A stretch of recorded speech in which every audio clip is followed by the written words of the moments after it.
పనామానైతే తీసేసుకోవడానికే సిద్ధంగా ఉన్నది అమెరికా. మరి ఇచ్చేస్తారా అంటే బలవంతుడిదే రాజ్యం అన్నటువంటి రోజులు కదా. తాజాగా మరొకసారి అమెరికా స్పష్టం చేస్తోంది.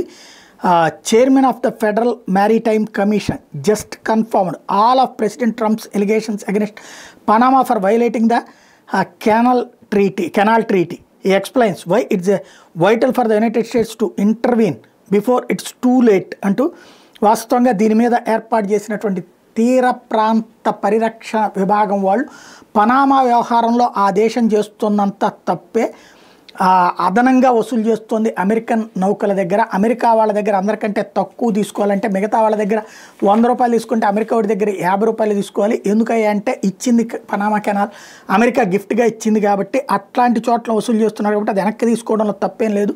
గతంలో కుదిరిన ఒప్పందానికి విరుద్ధంగా వ్యవహరించింది కాబట్టి ఇప్పటికే లేట్ అయింది అంటూ ఇచ్చినటువంటి స్టేట్మెంటు ఇప్పుడు కీలకమైంది. మరి ట్రంప్ ఏం చేస్తాడనేది చూడాలి.